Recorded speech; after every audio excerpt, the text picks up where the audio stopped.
100 foot by 45 ફૂટનું ભવ્ય stage બનાવવામાં આવેલું છે।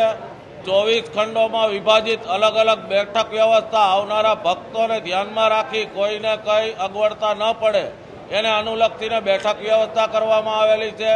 પ્રાઇવેટ સિક્યુરિટી એજન્સીને કામ આપેલું છે સુરક્ષાની દ્રષ્ટિએ। સમિતિના 1000થી વધારે કાર્યકર્તાઓ સ્વયંસેવકો સેવા આપવાના છે અલગ અલગ સમિતિઓમાં સુગમ વ્યવસ્થા જળવાઈ રહે માટે।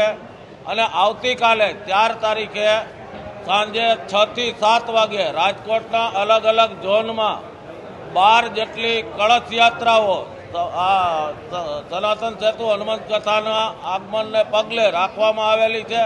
એ અલગ અલગ વિસ્તારમાં 12 ઝોનમાં કળશ યાત્રા થવાની છે। 5 તારીખે મહારાજશ્રીનું આગમન રાજકોટ એરપોર્ટ ખાતે થશે।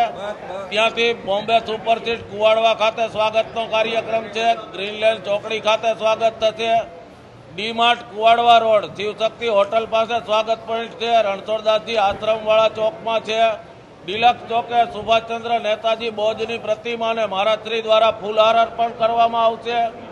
સિવિલ હોસ્પિટલ ચોકે આંબેડકરજીની પ્રતિમાને ફૂલહાર અર્પણ કરી ચૌધરી હાઈસ્કૂલ ચોકે સ્વાગત કાર્યક્રમ છે। શારદા બાગે શ્રી વાલ્મીકીજીની પ્રતિમાને ફૂલહાર કરી બહુમાળી ભવન ચોકે લોખંડી પુરુષ સરદાર વલ્લભભાઈ પટેલને ફૂલહાર કરી જિલ્લા પંચાયત ચોક સ્વાગત કાર્યક્રમ। કિસાનપરા ચોક, અક્ષરમાર્ગ કોર્નર, કોટેચા ચોક અને ત્યાંથી જ્યાં મહારાજશ્રીને ઉતારો આપવામાં આવેલો છે ત્યાં એમનું નિવાસ રહેશે। મહારાજશ્રીના આવાગમન દરેક વખતે ઈવી કારનો જ ઉપયોગ એમના કાફલામાં થવાનો છે એવું સમિતિ દ્વારા આયોજન કરવામાં આવેલું છે।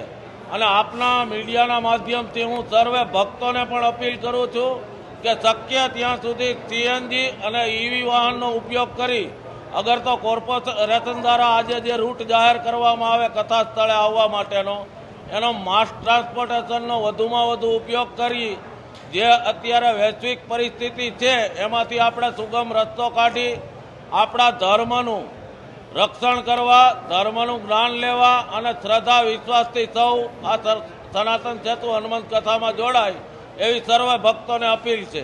આપના પોતાના પ્લેટફોર્મ લલકારને લાઈક કરો, ફોલો કરો, સબસ્ક્રાઇબ કરો અને શેર કરો।